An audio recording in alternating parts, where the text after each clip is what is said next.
Hello everyone, welcome to my channel infinity love. तो कैसे हैं आप सब? आई होप आप सब ठीक होंगे, स्वस्थ होंगे, मस्त होंगे और मेरी स्टोरी लाइन को भी एंजॉय कर रहे होंगे। तो आज यहाँ पे मैं आई फाइंड यू बाबा का नेक्स्ट पार्ट लेके आई हूँ। लेकिन उससे पहले अगर चैनल पर कोई भी न्यू विजिट कर रहा है तो प्लीज मेरे चैनल को सब्सक्राइब कर लीजिए। और अगर आपको मेरी स्टोरी पसंद आए तो प्लीज उसे लाइक, कमेंट, शेयर और अपने दोस्तों के साथ भी रेकमेंड कीजिए। तो चलिए अब हम आगे बढ़ते हैं। तो जैसे कि हमने लास्ट पार्ट में देखा था कि वांग लिंजाओ मैडम यू को बोलती है कि वो विंग को पनिश करे। तो अब आगे मैडम यू वांग लिंजाओ को खींच के एक थप्पड़ मारती है और बहुत ही गुस्से में बोलती है, तुम्हारी इतनी हिम्मत, मेरे घर में आके मेरे सामने खड़े होके मेरे बेटे को सजा देने की बात कर रहे हो, आखिर तुम हो कौन? इतना बोल के वो एक और थप्पड़ मारती है। वांग लिंजाओ इससे बहुत शॉक्ड हो जाती है और बोलती है, मैडम यू, तुमने मुझ पे हाथ उठाया, तुम्हें पता भी है इसका अंजाम? ये सुनते ही मैडम यू को और भी गुस्सा आ जाता है। वो अपने जेडियन को निकालती है और उसे पीटना शुरू कर देती है और बोलती है, तुम मुझे धमका रही हो और तुम्हें लगता है मैं तुमसे डर जाऊंगी?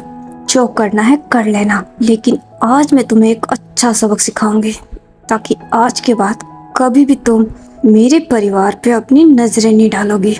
वो इतना बोल के उससे अपने जेडियन से बहुत मारती है। वांग लिंजाओ की हालत खराब हो जाती है और वो अपने गार्ड्स को आवाज देती है। उसके गार्ड्स आ जाते हैं।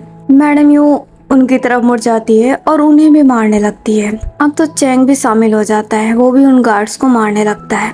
वांग लिंजाओ के मुंह से खून आने लगता है। वो खुद को संभालते हुए उठ के खड़ी होती है और बोलती है, इसका अंजाम बहुत बुरा होगा, पूरा जियांग क्लान भुगतेगा, मैं तुम्हें कभी माफ नहीं करूंगी। मैडम यू उसकी बात सुन के उसकी तरफ देखती है और बोलती है, मैंने बोला ना, तुम्हें जो करना हो कर लेना, मुझे तुमसे डर नहीं लगता, लेकिन आइंदा खबरदार जो मेरे परिवार पे अपनी नजर भी डाली, अब दफा हो जाओ यहाँ से, इससे पहले मैं तुम्हारी जान ले लूं। वांग लिंजाओ को बहुत गुस्सा आ रहा होता है, लेकिन वो अभी समझ से काम लेती है। उसे पता है कि अभी भिड़ने का कोई मतलब नहीं है, इसीलिए वो स्माइल करती है और बोलती है, ठीक है मैं जा रही हूँ, लेकिन मैंने तुम्हें माफ नहीं किया है। वो इतना बोल के एक इविल से स्माइल करती है। फिर वो विंग को देखती है और उसके बाद से वो वहाँ से जाने लगती है। विंग थोड़ा इमोशनल हो गया होता है। उसे डर लग रहा था कि कहीं मैडम यू उसे सच में पनिश ना करते हैं, लेकिन मैडम यू ने ऐसा कुछ भी नहीं किया। वो मैडम यू को देखने लगता है। मैडम यू भी विंग को देखती है। वो उसके पास जाती है। विंग की आंखों से अब आंसू नीचे गिर जाते हैं। मैडम यू को ये देख के अच्छा नहीं लगता। वो उसके आंसू को वाइप करती है और बोलती है, विंग तुम रो क्यों रहे हो? मैंने तो तुम्हें कुछ कहा भी नहीं। विंग जो कि अभी बहुत इमोशनल हो गया होता है, वो कुछ बोल नहीं पा रहा होता है। वो मैडम यू को देखता है। मैडम यू उसके फेस को होल्ड कर लेती है और बोलती है, विंग मैं जानती हूँ मैं तुम्हारे साथ बहुत सख्ती से पेश आती हूँ, लेकिन इसका ये मतलब नहीं है कि मैं तुमसे प्यार नहीं करती। तुम मेरे बेटे हो और कोई भी अगर मेरे बेटे पे आंख उठाने की कोशिश करेगा तो मैं उसकी आंखें निकाल लूंगी। तुम मेरे लिए उतने ही प्यारे हो जितने चैंग और यान ली, मैं तुमसे भी उतना ही प्यार करती हूँ। ये सुन के तो विंग और भी ज्यादा इमोशनल हो जाता है। उसकी आंखों से कंटिन्यूसली आंसू गिरने लगता है। मैडम यू देख के विंग को झट से गले लगा लेती है। उनके गले लगाते विंग फूट फूट के रोने लग जाता है, क्योंकि पहली बार मैडम यू ने अपनी फीलिंग्स उसके सामने शो कराई है। वो कभी भी विंग के साथ इतनी पोलाइट नहीं रही है, फर्स्ट टाइम है ये, इसलिए विंग काफी इमोशनल हो गया होता है। वो थोड़ी देर तक विंग को शांत कराती है, फिर हग ब्रेक करती है और स्माइल के साथ बोलती है, अगर तुम ऐसे ही रोने वाले हो तो मुझे लगता है मुझे तुम्हारे साथ सख्ती से ही पेश आना पड़ेगा, क्योंकि तुम्हें मेरा ये साइड पसंद नहीं आ रहा है ना? विंग ये सुन के नाम में सर हिला देता है। तो मैडम ये बोलती है, तो फिर रोना बंद करो और स्माइल करो, तुम हंसते हुए ज्यादा अच्छे लगते हो। विंग ये सुन के मुस्कुरा देता है। ये देख के चैंग भी काफी हैरान होता है। तभी वहाँ पे यानली भी आ जाती है। वो भी ये देख के सुन के काफी हैरान होती है, लेकिन उन्हें बहुत अच्छा लगता है। वो दोनों भी अब मैडम यू और विंग के पास आ जाते हैं। मैडम यू चैंग की तरफ देखती है, फिर यानली की तरफ। चैंग स्माइल करता और बोलता है, माँ मुझे लगा था। मैडम यू कट करती है और बोलती है, तुम्हें लगा था कि मैं सच में विंग को सजा दूंगी? मैं इसे सजा किस बात की दूंगी? मुझे अच्छे से पता है विंग ऐसा कुछ भी नहीं कर सकता, और ये मेरा बेटा है, मैं अपने बेटे को सजा कैसे दे सकती हूँ? ये सुनकर चैंग भी इमोशनल हो जाता है और वो अपनी मॉम को हक कर लेता है। मैडम यू अब यानली की तरफ देख के अपना हाथ आगे बढ़ाती है। यानली भी उनके पास आ जाती है। मैडम यू यानली को भी हक कर लेती है। फिर वो विंग को देखती है और इशारा करती है। विंग भी आ जाता है। वो एक फैमिली हक करते हैं। चियांग फेमियन को जब ये बात पता चलती है उन्हें भी बहुत गुस्सा आता है और वो बोलते हैं वैन क्लान अपनी हदें पार कर रहा है। पहले उसने मुझे न्योता भेजा। वैन क्लान चाहता है कि हम उसके साथ शामिल हो जाए। मैंने सख्ती से मना किया लेकिन फिर भी उन्हें मेरी बात समझ में नहीं आई है। यू तुमने बिल्कुल अच्छा किया। उनके साथ ऐसा ही करना चाहिए। विंग सुनकर थोड़ा हैरान होता है और बोलता है पर चाचा वैन क्लान आखिर चाहता क्या है। जियांग फेमियन विंग के पास आते हैं और बोलते हैं विंग तुम्हें पता ही है वैन क्लान हर क्लान पे अपना राज चाहता है। वो चाहता है कि हम सब उसके गुलाम बन के रहे और मैं ऐसा होने नहीं दूंगा। यूनिवर्स में रहने वाला हर एक शख्स मेरा परिवार है और मेरे परिवार को कोई जरा सा भी दुख दे मुझे बर्दाश्त नहीं। अब लगता है उन्हें जवाब देना ही पड़ेगा। तो चैंग बोलता है पर पिताजी आपको नहीं लगता कि वो शांत नहीं बैठेंगे, वो कुछ ना कुछ करेंगे। ये सुन के मैडम यू गुस्से में आ जाती है और बोलती है उन्हें जो करना है करने दो। हम भी उन्हें जवाब देने के लिए तैयार हैं। वो क्या सोच रहे हैं हम डर के चुप बैठ जाएंगे? बिल्कुल नहीं। उनके हर बार का जवाब करारा होगा। जियांग फेमियन भी हाँ में सिर हिलाते हैं और बोलते हैं बिल्कुल। खैर अभी के लिए ये सब छोड़ो, रात बहुत हो गई है, जाओ जाके आराम करो। सब हाँ में सिर हिला देते हैं और अपने अपने रूम में चले जाते हैं। विंग भी अपने रूम में जाता है। वो सारी बातें सोचने लगता है। वो थोड़ा बेचैन फील कर रहा होता है इसलिए वो अपने रूम के विंडो के पास चला जाता है। खुली हवा उसके फेस पे आती है। उसे थोड़ा सा रिलीफ मिलता है। वो अपनी आंखें बंद कर लेता है लेकिन जैसे ही वो अपनी आंखें बंद करता है उसकी आंखों के सामने वांग जी का चेहरा नजर आता है जो उससे काफी डिस्टर्ब करता है। वो ज्यादा देर तक अपनी आंखें बंद नहीं रख पाता। वो झट से अपनी आंखें खोल देता है। उसकी आंखें एक बार फिर से भर आती है। विंग के साथ इन दिनों यही हो रहा है। वो कभी भी सुकून से नहीं रह पा रहा है। वो यादें, वांग जी का चेहरा उसका पीछा ही नहीं छोड़ रही है और जब भी वो उस दिन को याद करता है वो बहुत ही बेचैन हो जाता है। अगले दिन विंग चैंग के रूम में बैठा होता है और वो अपनी ही गहरी सोच में होता है। चैंग अपने कुछ सामान को एडजस्ट कर रहा होता है।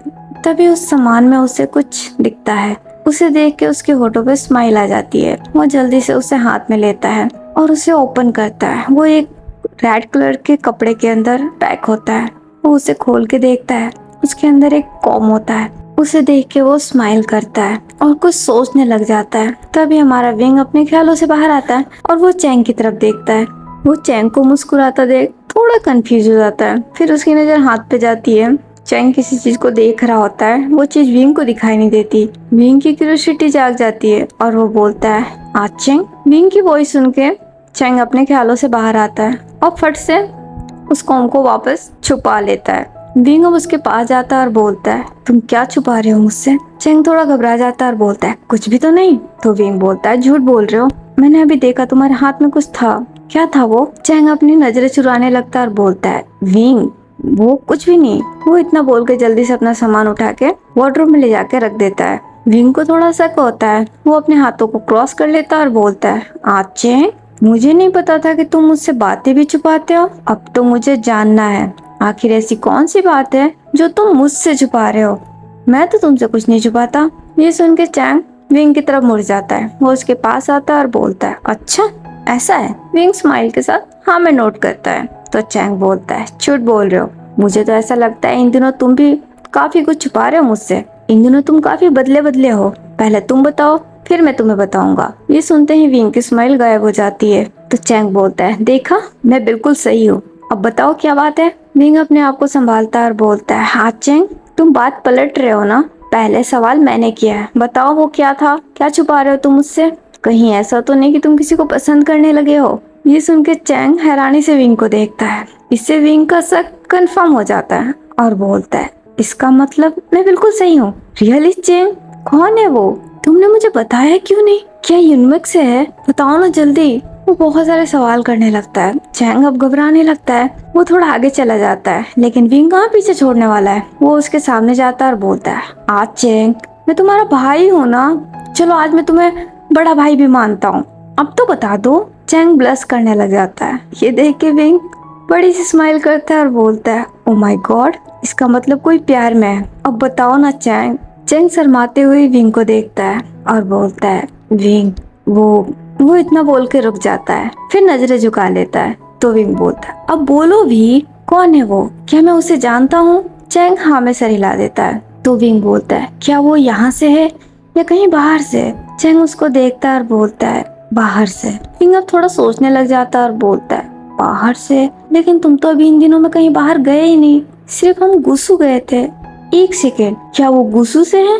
चैंग हाँ में सर हिलाता है और फिर ना में सर हिलाता है। इससे विंग कंफ्यूज हो जाता है और बोलता है, ये तुम क्या कर रहे हो? कंफ्यूज मत करो, बताओ ना। चैंग अपनी नजरें फेर लेता है और बोलता है, विंग, वो वैन क्लान से है, लेकिन मैंने उसे गुसू में देखा। विंग ये सुन के थोड़ा हैरान थोड़ा कंफ्यूज दोनों हो जाता है। वो उसके सामने जाता है और बोलता है, वैन क्लान से? फिर थोड़ा सोचता है और बोलता है, कहीं वो वेंचिंग तो नहीं? वेंचिंग का नाम सुनते ही चैंग बहुत ज्यादा ब्लश करने लगता है और अपनी नजरें नीचे झुका लेता है। ये देख के विंग बहुत खुश होता है और बोलता है, ओह माय गॉड, वेंचिंग! वैसे बोलना पड़ेगा, पसंद तुम्हारी लाजवाब है। वेंचिंग बहुत प्यारी लड़की है, वो मुझे भी काफी अच्छी लगती है। तो क्या तुमने उसे बताया? चैंग नामे से हिला देता है। तो विंग बोलता है, पर क्यों? तुमने उसे बताया क्यों नहीं? तो चैंग बोलता है, कोशिश की थी पर हिम्मत नहीं हुई। विंग अपने हाथों को क्रॉस कर लेता है और बोलता है, मुझे विश्वास नहीं हो रहा कि तुम जैसा इंसान भी डरता है। आज चैंग, तुम भी ना। खैर कोई बात नहीं, अब एक काम करो, अब तो उसे बता दो। चैंग अब गुस्से में विंग को देखता और बोलता है, बोल तो तुम ऐसे रहो जैसे कि वो यहाँ है। उसे बोलने के लिए मुझे वैन क्लान जाना होगा और मैं उस क्लान को बिल्कुल पसंद नहीं करता। मुझे लगता है कि मुझे उसे भूल जाना चाहिए। मेरा और उसका कुछ नहीं हो सकता। विंग सुनकर शॉक्ड होता है और बोलता है, ये तुम क्या कह रहे हो? तो चैंग बोलता है, सही तो कह रहा हूँ, वो वैन क्लान से है और वैन क्लान कितना बुरा है तुम्हें पता है। मैं जानता हूँ वो बुरी नहीं है, लेकिन फिर भी अगर किस्मत में हमारा मिलना लिखा होगा तो हम जरूर मिलेंगे, और नहीं तो कोई बात नहीं, मैं उसे भूल जाऊंगा। लेकिन ये सब छोड़ो, अब तुम बताओ कि तुम इन दिनों मुझसे क्या छुपा रहे हो? ये सुनते ही विंग अगेन एक बार सीरियस हो जाता है। तो चैंग बोलता है, बताओ, जैसे मैंने तुम्हें बताया। विंग अब थोड़ा घबराने लगता है, उसे वो सारी चीजें याद आने लगती है। चैंग को देख के थोड़ा शक होता है और बोलता है, विंग तुम ठीक हो? विंग एक लंबी सी ब्रीथ लेता है, फिर वो चैंग को देखता है और देखते देखते में जोर जोर से हंसने लग जाता है और बोलता है, चैंग, तुम पागल हो, तुम्हें गलत लग रहा है। वो इतना बोल के दौड़ के वहां से हंसते हुए चला जाता है। चैंग को इससे गुस्सा आ जाता है और वो बोलता है, विंग के बच्चे, मैं तुम्हें छोड़ूंगा नहीं। वो इतना बोल के उसके पीछे भागता है। नाइट के समय विंग अपने रूम में होता है और अगेन उसके साथ वही सब चीजें हो रही होती है। उसे घुटन महसूस हो रही होती है, वो बहुत बेचैन फील कर रहा होता है। वो एक बार फिर से अपने रूम के विंडो के पास जाता है, लेकिन आज उसे वहां भी सुकून नहीं मिलता। पता नहीं क्यों उसे बहुत सफोकेशन होने लगता है, उसका दम घुटने लगता है। इसीलिए वो अपने रूम से बाहर निकल जाता है। बाहर कोई नहीं होता है, कुछ गार्ड होते हैं। वो उनसे नजरें छुपाते हुए लोटस महल से ही बाहर चला जाता है सुकून की तलाश में, ताकि थोड़ी देर वो ठंडी हवा ले और उसे सुकून मिले। उसे नहीं पता है उसे अभी कहाँ जाना है, बस वो चला जा रहा होता है और चलते चलते वो जंगल की तरफ चला जाता है। फिर वो जाके एक जगह रुक जाता है और आसमान को देखता है। आसमान का रंग आज बड़ा अजीब होता है, रेड कलर का। एक अजीब सा सन्नाटा होता है, जैसे कुछ होने को है। और विंग के मन में जो बेचैनी होती है वो उसे बहुत परेशान कर रही होती है। उसे घुटन हो रही होती है, उसकी दिल की धड़कनें बहुत तेज हो रही होती है। वो अपना हाथ अपने दिल पे ले जाता है और बोलता है, ये क्या हो रहा है आज मेरे साथ? मुझे इतना घुटन क्यों हो रहा है? वो इतना बोल के अपनी आंखें बंद कर लेता है। दूसरी तरफ वैन क्लान के सिपाही जियांग महल के आसपास ही होते हैं नजर रखे हुए। तभी वहाँ पे एक फिगर दिखाई देता है जिसके हाथ में तलवार होती है, चेहरे पे एक डेविल सी स्माइल। उसके साथ एक उसका पर्सनल बॉडीगार्ड भी होता है जिसने पूरे ब्लैक कलर के कपड़े पहने होते हैं। वो उसको देख के स्माइल करता है। वो पर्सन हाँ में सर हिला देता है। ये पर्सन अपने हाथों से अपने गार्ड को इशारा करता है। इसके इशारा करते ही जितने भी वहाँ पे सिपाही होते हैं जिनके हाथ में तीर कमान होता है, वो सब अब जियांग महल के गार्ड के ऊपर हमला करना शुरू कर देते हैं। ये देख के वो पर्सन जोर जोर से हंसने लग जाता है। गार्ड्स की चिल्लाने की आवाज सुन के मैडम यू और जियांग फेमियान भी अपने रूम से बाहर निकलते हैं। वो जब बाहर आके देखते हैं वो बहुत शॉक्ड रह जाते हैं। उनके सारे गार्ड्स एक एक करके मारे जा रहे होते हैं। ये देख के दोनों को गुस्सा आ जाता है। वो दोनों आके इन सिपाहियों को मारना शुरू कर देते हैं। तभी वो पर्सन अपने गार्ड के साथ जियांग महल में अपना कदम रखता है। वो मैडम यू और जियांग फेमियन को देखता है जो कि उसके सिपाहियों को बहुत बुरी तरीके से मार रहे होते हैं।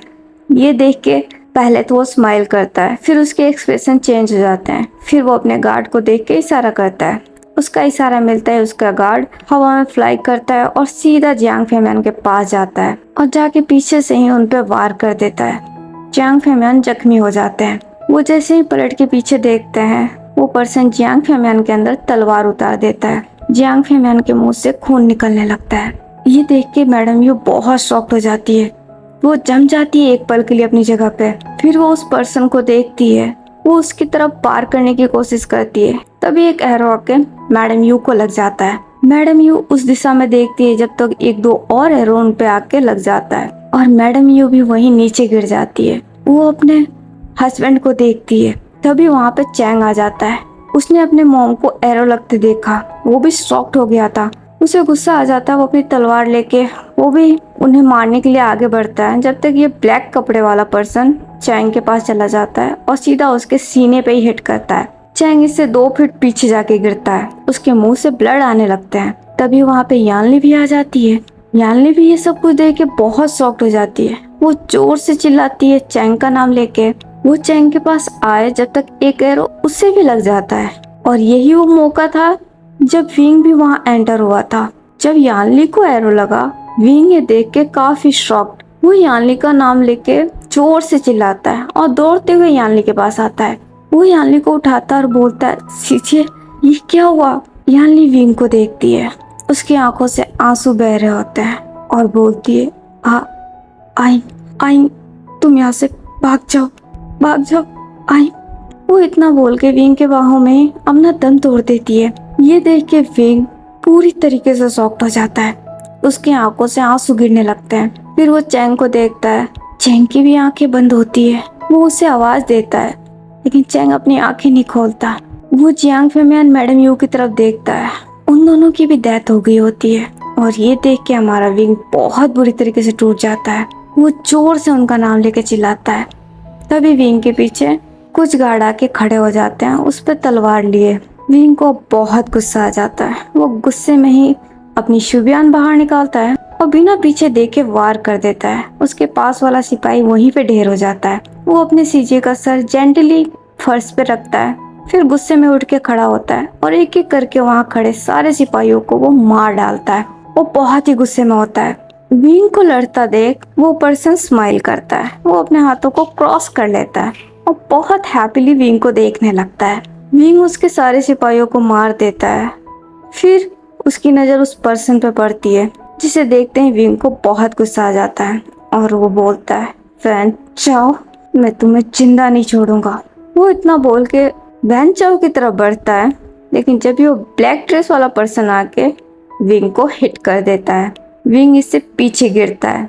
वो उसके पास जाने लगता है। वो उसके सीने पे हाथ रखे तभी वैन चाओ बोलता है, नहीं वैन जुलियो रुक जाओ, इससे कुछ मत करना। तभी वहाँ पे वांग लिनचाओ आती है। वो वैन चाओ को देखती है और बोलती है, क्यों, इसे क्यों नहीं करना, इसी की वजह से तो सब कुछ हुआ है। इसकी वजह से उस मैडम यू ने मुझ पे हाथ उठाया। आप इसे क्यों बचाना चाहते हैं? इसे तो सबसे पहले मौत की सजा मिलनी चाहिए। वैन चाओ स्माइल करते हुए आगे बढ़ जाता है। विंग को खांसी होने लगती है। उसके मुंह से ब्लड आने लगा होता है। वो वैन चाओ को देखता है। उसे बहुत गुस्सा आता है। वो उठने की कोशिश करता है।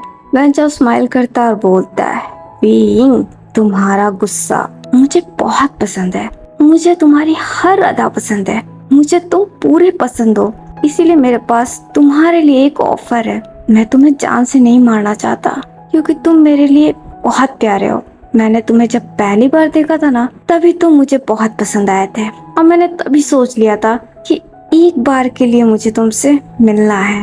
मौका नहीं मिला, लेकिन देखो आज मिल गया। तुम्हारे पास 2 ऑप्शन है।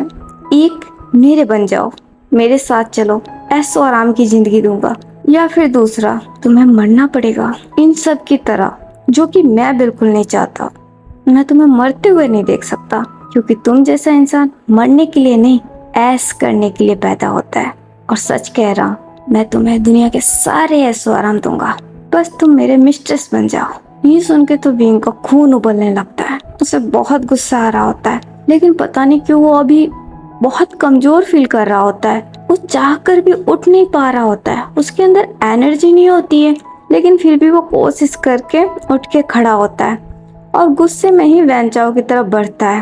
तभी वैंजुलियो उसे पीछे से पकड़ लेता है। विंग उससे खुद को छुड़ाने की कोशिश करता है, लेकिन वो छुड़ा नहीं पाता।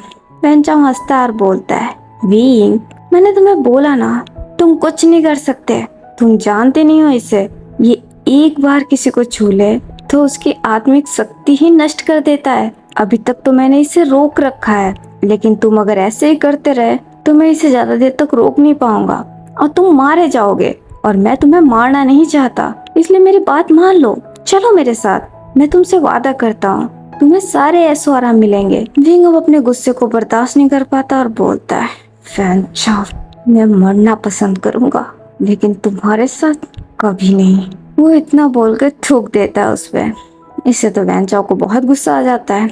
वो गुस्से में विंग के बालों को पकड़ लेता है और बोलता है, मैं गलत था। मैंने सोचा कि मैं तुम्हें एक मौका दे दूं, लेकिन तुम डिजर्व नहीं करते। तुम मरना ही डिजर्व करते हो। तुम्हें मरने का बहुत शौक है ना? ठीक है, तो मैं तुम्हें मौत ही दूंगा, लेकिन इतनी आसान मौत नहीं। मैं तुम्हें तड़पते हुए देखना चाहता हूँ। ये देख के वांग लिनजाओ बहुत खुश होती है। वो स्माइल करते हुए विंग के पास आ जाती है और बोलती है, देखा, मैंने बोला था ना, इसका अंजाम बहुत बुरा होगा। और इससे बुरा और क्या ही हो सकता है। तुम्हारा पूरा परिवार तुम्हारे आंखों के सामने चला गया और तुम कुछ कर भी नहीं पाए, और अब तुम भी चले जाओगे उनके पास। फिर ये पूरा चांग क्लान वैन क्लान का होगा। यहाँ पे वैन क्लान का राज होगा। वो इतना बोल के हंसने लग जाती है। विंग को तो बहुत गुस्सा आ रहा होता है, लेकिन वो बेचारा भी कुछ कर नहीं सकता। वैनचाओ वैंजुलियो को देखता है और इशारा करता है। वैंजुलियो विंग के पीछे से कॉलर पकड़ के ही उठा लेता है। वो सब लोग विंग को लेके वहां से कहीं जाने लगते हैं। थोड़ी देर बाद वो विंग को लेके एक जगह पे रुक जाते हैं।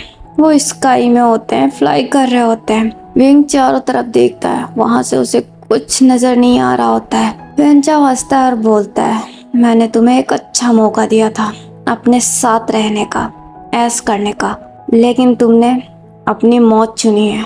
तो ठीक है, तुम्हें तुम्हारी मौत मुबारक। वो इतना बोल के विंग को पस कर देता है ऊपर से ही। विंग बहुत शॉक्ड रह जाता है। उसके मुंह से एक चीख निकल आती है। वो धीरे धीरे करके वहां से नीचे गिरने लगता है। उसकी आंखों के सामने madam Yu, Chiang Famian, Chiang Chang, Yan Li सबका चेहरा होता है। उसकी आंखों से आंसू बह रहे होते हैं। वो धीरे धीरे करके नीचे गिर रहा होता है। वैनचाओ ने विंग को वुरियल माउंटेन से नीचे फेंक दिया होता है, जहाँ से कोई भी इंसान जिंदा नहीं लौटता। वो एक बार नीचे देख के हंसता है और बोलता है, गुड बाय विंग, और वो अपने सिपाहियों के साथ वहाँ से चला जाता है। विंग धीरे धीरे करके नीचे आ जाता है। वो जैसे ही जमीन से टच होने वाला होता है, तभी उसके अराउंड ब्लैक स्मोक इकट्ठा हो जाते हैं और वो जमीन से 1 इंच ऊपर ही हवा में रह जाता है।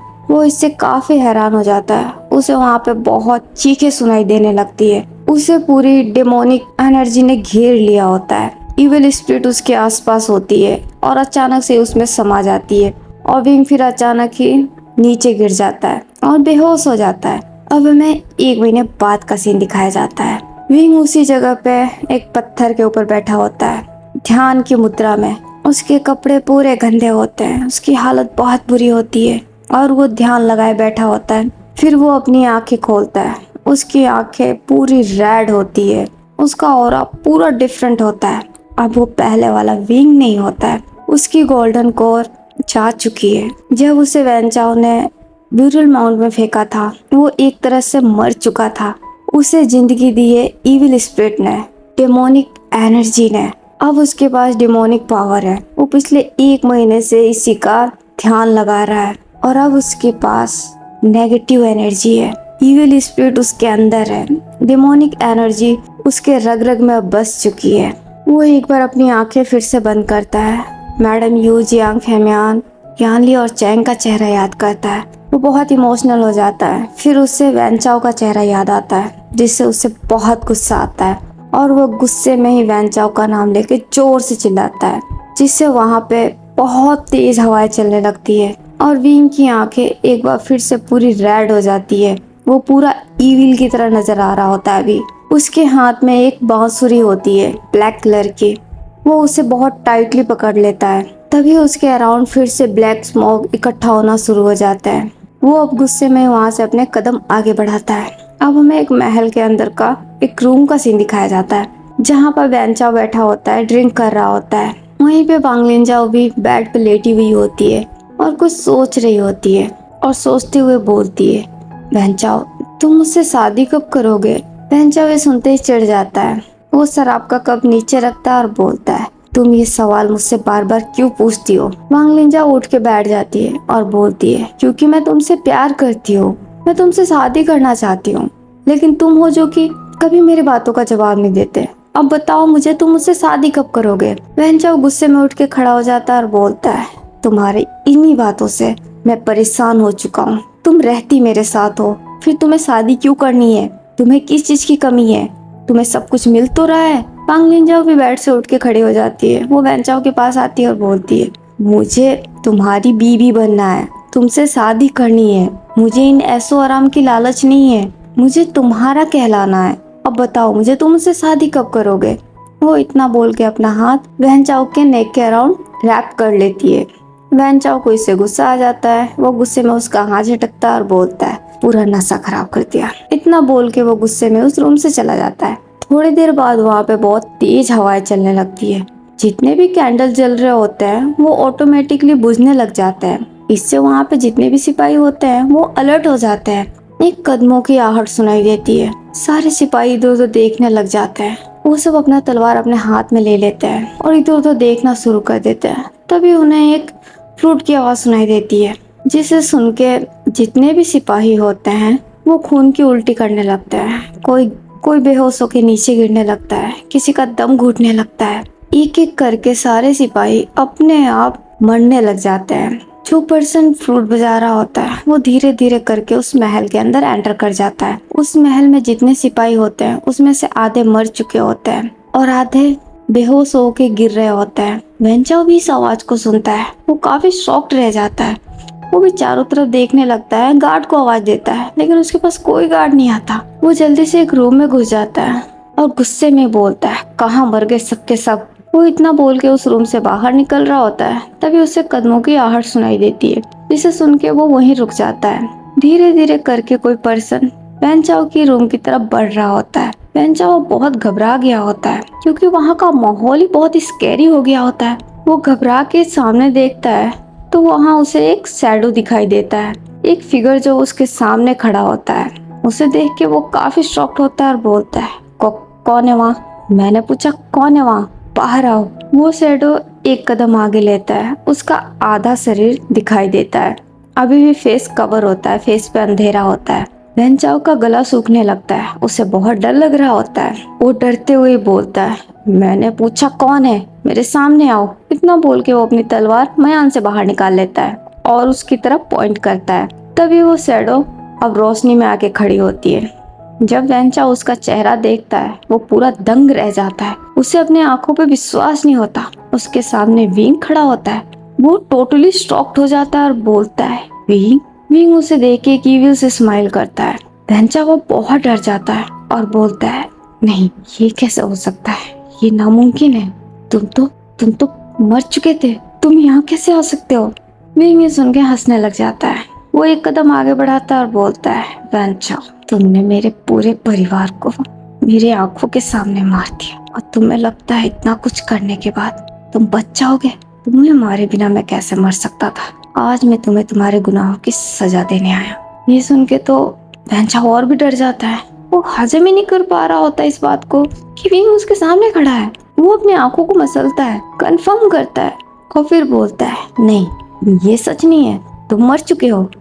मैं कोई जरूर सपना देख रहा हूँ। हाँ, ये सपना है।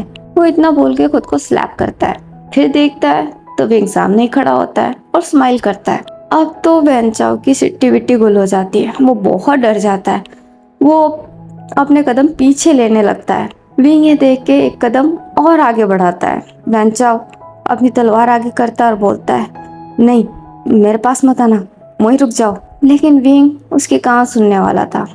वो आगे बढ़ता है। वैनचाओ उस पे वार करे उससे पहले ही विंग उस पे एक वार करता है। वैन चाओ सीधा नीचे गिरता है। विंग उसे देख के स्माइल करता है, अपनी बांसुरी को हाथ में लेता है और उसे प्ले करना शुरू कर देता है।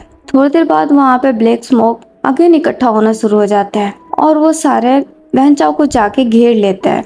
वैन चाओ बहुत घबरा जाता है। वो अपने हाथ इधर उधर चलाना शुरू कर देता है। तभी उस ब्लैक स्मोक से एक लड़की की फिगर बाहर आती है और वो वैन चाओ के पास जाती है और सीधा उसका गला पकड़ लेती है। वैन चाओ का दम घुटने लगता है। वो उससे खुद को छुड़ाने की कोशिश करता है, लेकिन वो लड़की उसका गला बहुत बुरी तरीके से दबाती है। तभी वहाँ पे वेंजुलिया आ जाता है उसे बचाने के लिए और वो उस लड़की से फाइट करने लगता है। विंग वेंजुलियो की तरफ देखता है और वो अपने बांसुरी की धुन बदल देता है और वेंजुलियो पे भी हमले होने शुरू हो जाते हैं। वेंजुलियो ज्यादा देर तक टिक नहीं पाता और उसकी डेथ हो जाती है। ये देख के वैन चाओ बहुत डर जाता है। वो उसका नाम लेके चिल्लाने लगता है, उसे जगाने लगता है, लेकिन वेंजुलियो मर चुका होता है। वो डरते हुए विंग को देखता है। विंग अब उसके पास चला जाता है। उसे देख के उसे मैडम यू, जियांग फेमियान, चेंग और यानली अगेन एक बार याद आते हैं। उसकी आंखें भर आती है। उसे बहुत दर्द हो रहा होता है। उसे गुस्सा भी आ रहा होता है। वो अपने दांत पीसते हुए बोलता है, तुम्हारी वजह से मैं आखिरी बार अपने परिवार को देख भी नहीं पाया। वैन चाओ, आज तुम नहीं बचोगे। वो इतना बोल के वैन चाओ को मार देता है। बहुत बुरी मौत मरता है वैन चाओ। उसे मारने के बाद भी विंग को सुकून नहीं मिलता। वो उस रूम से बाहर निकलता है। तभी उसके सामने वांग लिनजाओ आ जाती है। वो विंग को देख के काफी डर जाती है। उसे तो अपनी आंखों पे विश्वास नहीं होता। वो भी डरते हुए अपने पीछे कदम लेने लगती है। विंग उसे देखता है। उसे फिर से वो सारी बातें याद आती है। वो उसे बहुत ही घूर के देखता है। वांग लिनजाओ डर के वहाँ से भाग जाती है और एक रूम में एंटर कर जाती है और डोर लॉक कर लेती है। वो बहुत घबरा गई होती है, बहुत डर गई होती है। तभी वहाँ पे एक स्पिरिट जाती है और वो वांग लिनजाओ को मार देती है। विंग अपना बदला ले लेता है। वो वहाँ से जाने लगता है। तभी उसे कुछ आवाजें सुनाई देती है। वो उस आवाज को फॉलो करते हुए उस दिशा में चला जाता है। एक कैद खाना होता है। वहाँ पे काफी लोगों को बंदी बनाया हुआ होता है। विंग उन सबको आजाद करा देता है। फिर एक सेल पे उसकी नजर जाती है जिसमें बहुत अंधेरा होता है। विंग उसे भी जाके ओपन करता है, लेकिन वो वहाँ देख के बहुत हैरान रह जाता है। वहाँ पे एक लड़की और एक लड़का होते हैं। वो उन दोनों को देख के काफी शॉक्ड हो जाता है और बोलता है, वेंचिंग, वेनिंग। वहाँ पे वेनिंग और वेंचिंग होता है, दोनों भाई बहन। उन्हें भी कैद कर लिया गया होता है। वो भी विंग को देख के काफी शॉक्ड हो जाते हैं। वेनिंग की हालत बहुत खराब होती है। उसे बहुत मारा गया होता है। वेंचिंग को भी काफी चोटें आई हुई होती है। वो उठ के खड़ी होती है। वो विंग के पास आती है और बोलती है, विंग, तुम जिंदा हो? तो विंग बोलता है, तुम यहाँ? वेंचिंग की आंखों में आंसू आ जाते हैं। विंग समझ जाता है कुछ तो बुरा हुआ है और बोलता है, चलो मेरे साथ। वेंचिंग भी हाँ में सिर हिला देती है। वहाँ पे जितने भी लोगों को कैद किया गया होता है, विंग उन सबको लेके वहाँ से चला जाता है। वो उन सबको लेके ब्यूरल माउंट वापस पहुँचता है। ये सब लोग उस जगह को देख के काफी दंग रह जाते हैं। वेंचिंग भी काफी हैरान होती है और बोलती है, विंग, ये तुम हमें कहाँ लेके आ गए? तो विंग बोलता है, तुम लोग यहाँ सेफ हो। तो वेंचिंग बोलती है, पर विंग, यहाँ पे कोई कैसे जिंदा रह सकता है? तुम्हें पता भी है ये जगह कौन सी है? विंग स्माइल करता है और बोलता है, वेंचिंग, तुम जो देख रही हो वो सच नहीं है। ऐसा लोगों को लगता है कि यहाँ पे कोई जिंदा नहीं रह सकता, लेकिन मैं पिछले 1.5 महीने से यहीं था और देखो मैं जिंदा हूँ तुम्हारे आंखों के सामने। ये सबसे सुरक्षित जगह है। तुम सब यहाँ आराम से रह सकते हो। वेंचिंग को विश्वास नहीं होता, लेकिन विंग कह रहा है तो सच ही होगा। वो विंग की बात पे विश्वास कर लेती है। विंग भी स्माइल करता और बोलता है, तो तुम लोग यहाँ रहोगे? वेंचिंग हाँ में सर हिला देती है। विंग उन सबको लेके अंदर चला जाता है। वो सारे वैन क्लान के ही लोग होते हैं, जो निर्दोष लोग होते हैं, जिन लोगों ने वैन चाओ की बातें मानने से मना कर दिया था। वैन चाओ ने उन सबको कैद में ले लिया था। उसमें वेंचिंग और वैनिंग भी शामिल थे। और सब लोग मिलके अब वहीं रहना शुरू कर देते हैं। उस जगह को वो अपना घर बना लेते हैं। कुछ दिनों बाद विंग की तबीयत बिगड़ने लगती है। वो बहुत बीमार रहने लगता है। उसे चक्कर आने शुरू हो जाते हैं। वो परेशान हो जाता है कि उसे आखिर हो क्या रहा है। वो ध्यान भी नहीं लगा पा रहा होता है। वेंचिंग भी काफी दिनों से ये चीज नोटिस कर रही होती है कि विंग ठीक नहीं है। विंग की तबीयत ठीक नहीं है। वेंचिंग और इन लोगों को यहाँ आए हुए 15 दिन से ज्यादा हो गए। अब वो सब लोग मिलकर एक परिवार की तरह रहते हैं। विंग उन सबका बहुत ख्याल रखता है, लेकिन अभी कुछ दिनों से विंग काफी थका हुआ दिख रहा है, काफी बीमार दिख रहा है। एक दिन वो इन लोगों के लिए खाना लेने के लिए बाहर गया होता है, तभी मौसम बिगड़ जाता है। विंग बहुत थक गया होता है, वो एक जगह रुक जाता है क्योंकि उसे चक्कर आ रहे होते हैं। फिर वो ऊपर आसमान को देखता है, आसमान ब्लैक हो रहे होते हैं, ऐसा लग रहा होता है कभी भी बारिश हो सकती है। ये देख के विंग खुद को संभालता है और बोलता है, नहीं, मुझे जल्दी से वहाँ पहुँचना होगा वरना बारिश शुरू हो जाएगी। वो हिम्मत करके वहाँ से निकलता है। थोड़ी देर बाद जैसे तैसे करके वो इन लोगों के पास पहुँच जाता है, लेकिन वो यहाँ आते ही बेहोश होके गिर जाता है। ये देख के वैनचिंग और सब लोग बहुत शॉक्ड हो जाते हैं। वो जल्दी से विंग को उठा के उसकी गुफा में लेके जाते हैं। वैनचिंग जो कि एक वैद्य होती है, वो विंग का चेकअप करती है और वो काफी हैरान रह जाती है।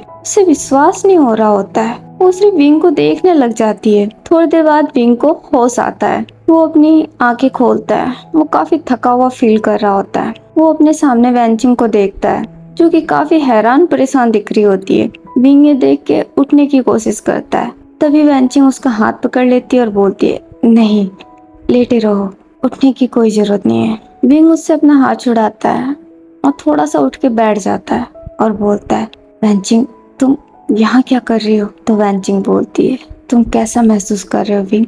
विंग एक फेक स्माइल करता है और बोलता है, मैं बिल्कुल ठीक हूँ, वो बस मुझे थोड़ी सी थकान हो रही है, शायद मैंने कुछ खाया नहीं है इसलिए।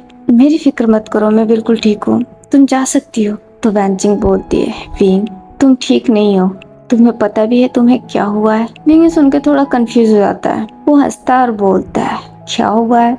मुझे कुछ नहीं हुआ है वैनचिंग, मैंने बोला ना मैं बिल्कुल ठीक हूँ, बस मुझे थोड़ी थकान हो रही है और कुछ नहीं। एक काम करो, जाओ जाके कुछ खाने को बनाओ, मैं कुछ खा लूंगा ना तो मुझे एनर्जी मिलेगी। वैनचिंग ये सुन के काफी हैरान होती है, लेकिन उसे साथ साथ थोड़ा गुस्सा भी आता है और वो बोलती है, विंग, तुम मुझसे कुछ छुपा रहे हो? विंग कंफ्यूज हो जाता है और बोलता है, मतलब? मैं कुछ समझा नहीं, मैं तुमसे क्या छुपा रहा हूँ? वैनचिंग उसका हाथ पकड़ लेती है और बोलती है, विंग, सच बोलो, ये सब क्या है? तो विंग बोलता है, क्या क्या है? तुम कहना क्या चाहती हो? वैनचिंग को थोड़ा सा गुस्सा आ जाता है और वो बोलती है, विंग, झूठ बोलना बंद करो, मुझे सच बताओ, तुम प्रेग्नेंट हो? कैसे? विंग ये सुन के बहुत शॉक्ड हो जाता है। अब उससे अपने कानों पे विश्वास नहीं होता और बोलता है, क्या?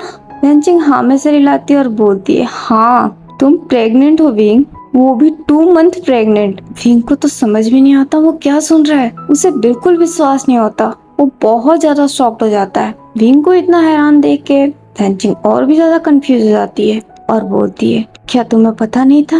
विंग नाम में सर हिलाता है और बोलता है, वैनचिंग, तुम मजाक कर रही हो ना? बोलो ये मजाक है, ये सच नहीं हो सकता। वैनचिंग उठ के खड़ी हो जाती है और बोलती है, विंग, तुम्हें लगता है मैं तुम्हारे साथ ऐसा मजाक करूंगी? मैं मजाक नहीं कर रही हूँ विंग, ये सच है, तुम प्रेग्नेंट हो। विंग को तो अब समझ भी नहीं आता वो क्या बोले। वो बहुत ही हैरान रह जाता है, उसकी आंखों में अब आंसू आ जाते हैं। ये देख के वैनचिंग भी थोड़ी परेशान हो जाती है। वो अगेन विंग के पास बैठ जाती है और बोलती है, विंग, क्या हुआ, सब ठीक है ना? विंग अभी कोई जवाब नहीं देता। तो वैनचिंग समझ जाती है कुछ तो ऐसी बात है जो विंग शायद बताना नहीं चाहता, और वो भी उसके पर्सनल लाइफ में इंटरफेयर नहीं कर सकती। वो इस बात को समझती है, इसलिए बोलती है, विंग, मुझे पता है मैं तुमसे बहुत पर्सनल सवाल पूछ रही हूँ, शायद मुझे ये सवाल तुमसे नहीं करना चाहिए, लेकिन अगर तुम्हें ठीक लगे तो तुम मेरे साथ शेयर कर सकते हो। मैं तुम्हारी अच्छी दोस्त हूँ, लेकिन अगर तुम नहीं करना चाहते तो कोई बात नहीं, मैं तुम्हें फोर्स नहीं करूंगी। बस मैं तुम्हें इतना कहूंगी कि तुम्हें अभी अपना खास ख्याल रखने की जरूरत है। विंग अब वैनचिंग की तरफ देखता है, उसकी आंखों से आंसू बह रहे होते हैं। वो अपने आंसू को साफ करता है और हाँ में सर हिला देता है। वैनचिंग भी अब उठ जाती है और बोलती है, तुम आराम करो, मैं तुम्हारे लिए कुछ खाने को लाती हूँ। वो इतना बोल के वहाँ से चली जाती है। उसके वहाँ से चले जाने के बाद विंग अगेन एक बार बहुत ज्यादा इमोशनल हो जाता है। वो सारी पुरानी बातें फिर से याद करने लगता है। वो अपना हाथ अपने स्टमक पे ले जाता है और बोलता है, नहीं, ये नहीं हो सकता, ये कैसे पॉसिबल है? मैं जिन यादों से भाग रहा था, मुझे नहीं पता था वो यादें मेरे पीछे इस कदर पड़ गई है, और मैं क्या करूं? ये एक गलती है। लैंडन कभी इसे एक्सेप्ट नहीं करेगा, कोई भी इसे एक्सेप्ट नहीं करेगा, मैं खुद भी इसे एक्सेप्ट नहीं करता। नहीं, मुझे ये नहीं चाहिए। वो इतना बोल के गुस्से में अपने आंसू को वाइप करता है और वो उठ के खड़ा हो जाता है और वहाँ से निकल जाता है। वो वहाँ से भागते हुए कहीं दूर चला जाता है और बारिश शुरू हो जाती है। वो बारिश में भीगने लगता है, लेकिन बिना किसी चीज की परवाह किए वो नॉन स्टॉप दौड़ रहा होता है, जैसे वो किसी चीज से भाग रहा हो। उसकी आंखों से लगातार आंसू बह रहे होते हैं। उसकी आंखों के सामने वांग जी का चेहरा होता है। वो तब तक भागता है जब तक वो थक नहीं जाता। वो जब बुरी तरीके से थक जाता है तो एक जगह पर रुक जाता है। वो अपने घुटनों के बल बैठ जाता है और जोर जोर से रोना शुरू कर देता है। उसे बहुत तकलीफ हो रही होती है। वो खूब जोर जोर से जी भर के रोता है और फिर बोलता है, नहीं, ये नहीं हो सकता, ये सच नहीं है। मैं क्या करूँ? मैंने अपना सब कुछ खो दिया, कोई नहीं है मेरे पास। अब मुझे क्या करना चाहिए? मुझे तो कुछ समझ में नहीं आ रहा है। वो इतना बोल के फिर से अपना हाथ अपने स्टमक पे ले जाता है। उसे कुछ फील होता है। वो अपने स्टमक की तरफ देखने लगता है। फिर वो अपनी आंखें बंद कर लेता है। एक बार फिर से उसे वांग जी के साथ बिताए गए हर लम्हे याद आते हैं। शुरू से जब वो पहली बार वांग जी से मिला था, वांग जी से हुई हर एक तकरार, हर बात, हर लम्हा विंग को सब कुछ याद आता है और वो बोलता है, लहंजा, मुझे लगता था कि मैं सिर्फ तुम्हें परेशान करता हूँ एक दोस्त की तरह, लेकिन मैं गलत था। मुझे पता ही नहीं चला कि कब मैं तुम्हें पसंद करने लगा था, प्यार करने लगा था। वो सब कुछ जो मैंने किया वो गलती नहीं थी, वो मेरा प्यार था जिसे मैं समझ नहीं पाया। मुझे बहुत बाद में एहसास हुआ कि मैं तुमसे प्यार करता था, लेकिन क्या मुझे तुम्हें प्यार करने का हक है? मैंने तुम्हें धोखा दिया लहंजा, तुमसे सच छुपाया, लेकिन मैं क्या करता? अगर मैं तुम्हें ये बात बता देता तो तुम शायद मुझसे नफरत करने लग जाते। तुम वैसे भी मुझे पसंद नहीं करते थे, तुम मुझसे नफरत ही करते थे। लेकिन अगर ये बात तुम जान जाते तो शायद जिंदगी में कभी भी मेरा चेहरा देखना पसंद नहीं करते। इसलिए मैंने तुम्हें कुछ भी नहीं बताया, बिन बताए तुमसे दूर चला गया। लेकिन तुमसे दूर जाने के बाद भी मैं तुम्हें भूल नहीं पाया। हर पल तुम मेरे साथ थे। मैंने तुम्हें जितना भुलाने की कोशिश की, तुम उतना ही मुझे याद आते रहे। आज भी मैं तुम्हें उसी तरीके से याद करता हूँ, ना चाहते हुए भी। सच पूछो तो अब मेरी आदत बन गई है। बस मेरे पास तुम्हारी यादों का सहारा है। मैंने अपना सब कुछ खो दिया है, कुछ भी नहीं है मेरे पास। मेरा पूरा परिवार मुझे छोड़ के चला गया और मैं उन्हें बचा भी नहीं पाया। और अब ये मेरे को समझ में नहीं आ रहा मैं क्या करूँ। तुम ही मुझे बताओ, मुझे क्या करना चाहिए? वो इतना बोल के बहुत रोता है। 1 घंटे तक वो वहीं बैठा रोता रहता है, सोचता रहता है। फिर वो अचानक उठ के खड़ा होता है, अपने आंसू को वाइप करता है। उसका हाथ अभी भी अपने स्टमक पे होता है। वो वहाँ पे देखता है, अपने आंसू को वाइप करता है और बोलता है, मैं समझ गया मुझे क्या करना है। मेरे साथ जो हुआ वो मेरी गलती थी, या यूं कहूँ मेरी किस्मत थी। लेकिन तुम्हारी किस्मत मेरे हाथों में है और मैं तुम्हारे साथ कोई अन्याय नहीं होने दूंगा। मेरी गलतियों की सजा मैं तुम्हें नहीं दूंगा, इसमें तुम्हारी कोई गलती नहीं है। शायद किस्मत यही चाहती है। मेरे पास वैसे भी मेरा कोई अपना नहीं है, इसीलिए शायद तुम मेरी जिंदगी में आए हो। तब मैं भी तुम्हें अपनाऊंगा। मैं तुम्हें खुद से जुदा नहीं करूंगा। मैं तुमसे वादा करता हूँ तुम मेरे साथ रहोगे, क्योंकि तुम मेरे प्यार की निशानी हो। हाँ, तुम मेरे प्यार की निशानी हो। वो इतना बोल के एक टूटी हुई सी स्माइल करता है। उसके आंखों से आंसू भी गिरते हैं, लेकिन उसे बहुत खुशी मिलती है। ये कहते हैं उसे बहुत अच्छा महसूस होता है। वो अपने स्टमक पर अपना हाथ फहराते हुए स्माइल करने लगता है और फिर बोलता है, हाँ, मैं तुम्हें अपनाऊंगा, मैं तुम्हें अपने पास रखूंगा, मैं तुम्हें अब खुद से दूर नहीं जाने दूंगा। ये मेरा तुमसे वादा है मेरे बच्चे। वो इतना बोल के अपने पास से एक तैलीमान निकालता है और उसे अपने स्टमक के ऊपर लगाता है, जैसे कि वो अपने बच्चे को अभी से प्रोटेक्ट कर रहा हो। उसे पता नहीं क्यों अब बहुत खुशी हो रही होती है। वो बहुत खुश हो जाता है, वो स्माइल करने लगता है। रात के समय वो वापस घर पहुंचता है। वैंचिंग वैनिंग सारे लोग बहुत परेशान होते हैं। वैंचिंग विंग को देख के उसके पास जाती है और बोलती है, तुम कहाँ चले गए थे? क्या तुम पागल हो? विंग स्माइल करता है और बोलता है, कहीं नहीं वैंचिंग, अब मैं बिल्कुल ठीक हूँ। तो वैंचिंग बोलती है, तुम्हारा दिमाग खराब है, तुम कितने भीगे हुए हो।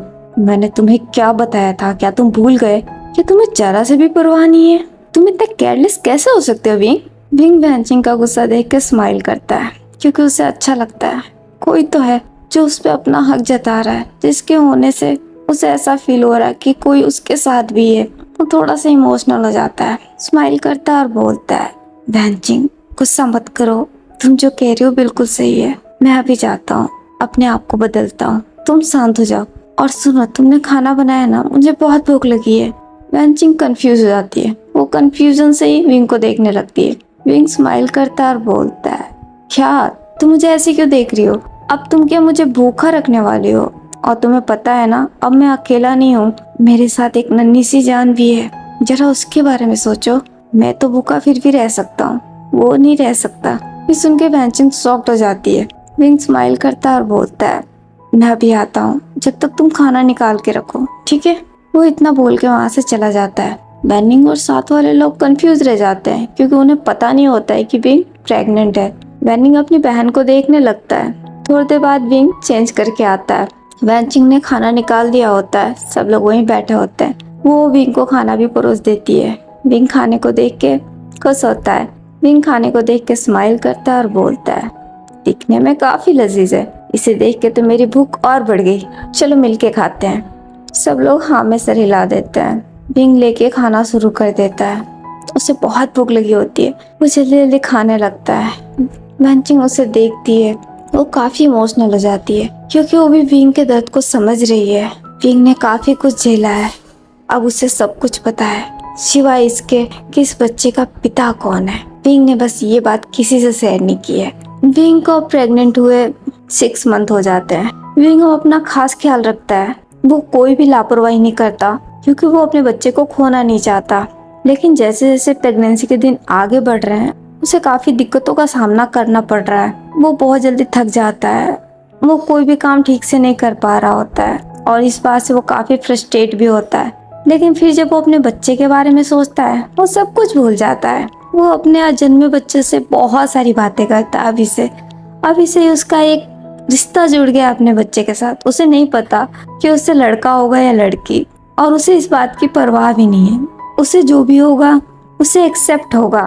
वो अभी से अपने बच्चे को प्यार कर रहा है, चाहे वो लड़की हो या लड़का, और बहुत बेसब्री के साथ उसका इंतजार भी कर रहा है। वो नाइट के समय अपने बच्चे को लोरी गा के सुनाता है, जैसे उसे यानली सुनाती थी बचपन में। यानली ने हमेशा उसे एक माँ की तरह प्यार किया है। एक यानली थी जो विंग को सबसे ज्यादा प्यार करती थी। वो अक्सर अपनी सीजू को याद करके रोता है, और हर रात को वो वांगजी को भी याद करता है, और उनकी याद में बांसुरी बजाता है, और एक उन्हीं की धुन जो कि वांगजी अपने गुचिंग पे प्ले करते थे, वो म्यूजिक भी विंग हर रात को बजाता है और अपने बच्चे को सुनाता है। इवन विंग ने तो वांगजी की पोर्ट्रेट भी बना रखी है। वो जब भी वांगजी को बहुत ज्यादा याद करता है, उसे देखता है। उसे देख के वो ढेर सारी बातें करता है, अपनी सारा दिनचर्या बताता है, हंसता भी है, रोता भी है। लेकिन उसने अपने ख्यालों में ही अपनी एक छोटी सी दुनिया बना ली है, जिसमें वो है, वांगजी है, और उसका अजन्मा बच्चा। देखते देखते विंग की प्रेगनेंसी अब 9 मंथ की हो जाती है। कभी भी अब विंग की डिलीवरी हो सकती है। विंग की हालत अब बहुत खराब होने लगी है। अब उसके लिए उठना बैठना भी मुश्किल हो गया है। वो बहुत मुश्किल से गुजर रहा है, लेकिन फिर भी वो अपने बच्चे के लिए हिम्मत रखे हुए है। सारे लोग जो विंग के साथ रहते हैं, वो भी विंग को लेके काफी फिक्रमंद होते हैं। वो उसका बहुत खास ख्याल रखते हैं, लेकिन पेन तो विंग को ही बर्दाश्त करना पड़ता है।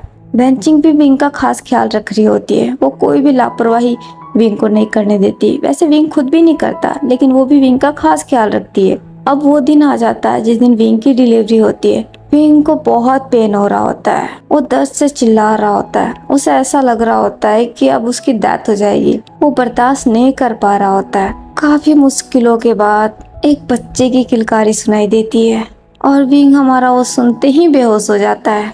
जब उसकी आँख खुलती है, वो अपना हाथ अपने स्टमक पे ले जाता है।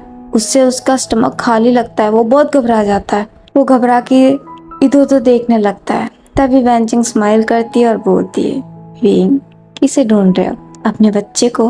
विंग की आंखों में आंसू होते हैं, और वो हाँ में सर हिलाता है। वैनचिंग स्माइल करती है और एक छोटे से बच्चे को लेके विंग के पास आती है।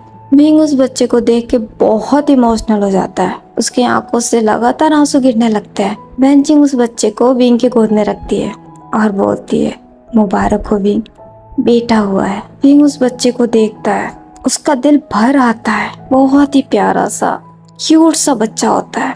उसकी आंखें बंद होती है। विंग उसे देख के अपने इमोशन को कंट्रोल नहीं कर पाता, वो बहुत इमोशनल हो जाता है। वो झुक के उसके फोrehead पे किस करता है। ये देख के तो वेंचिंग और वैनिंग भी काफी इमोशनल हो जाते हैं। उनकी आंखों में भी आंसू आ जाता है। विंग उससे किस करके अलग होता है और बोलता है, मेरा आईवान। वेंचिंग उसके पास आती है और बोलती है, आईवान। विंग वेंचिंग को देख के हाँ में सिर हिलाता है और बोलता है, हाँ मेरा आईवान। वेंचिंग अपने आंसू को साफ करती है और बोलती है, बहुत ही प्यारा नाम है। वो फिर बेबी की तरफ देखती है। वो अपना हाथ उसके हेड पे ले जाती है और बोलती है, बेबी युआन, तुम्हारा स्वागत है। हम सब तुम्हारा बेसब्री से इंतजार कर रहे थे। ओके गाइस, आज के लिए बस इतना ही। आगे की स्टोरी हम नेक्स्ट पार्ट में जानेंगे। आज का पार्ट आप लोगों को जैसा भी लगा हो, आप लोग मुझे कमेंट करके जरूर बताइएगा। और अगर आप लोगों को पसंद आया हो तो मेरे इस वीडियो को लाइक, कमेंट से और मेरे चैनल को सब्सक्राइब भी कीजिएगा। और नेक्स्ट पार्ट इसका बहुत ही धमाकेदार होगा, बहुत ही प्यारा होगा, क्योंकि उसमें हमारा युआन थोड़ा बड़ा हो जाएगा और फिर वो अपने बाबा के बारे में पूछेगा, क्योंकि उसका हक है भाई। वो तो जानना चाहेगा ना कि आफ्टर ऑल उसका पिता है कौन। और फिर होगी हमारे I find you Baba story की शुरुआत रियल मायने में। तो अगर आप लोग एक्साइटेड हो तो प्लीज मुझे कमेंट करके जरूर बताइएगा। तो फिलहाल के लिए तो मैं चलती हूँ। आप सब अपना ख्याल रखिएगा। Bye, take care.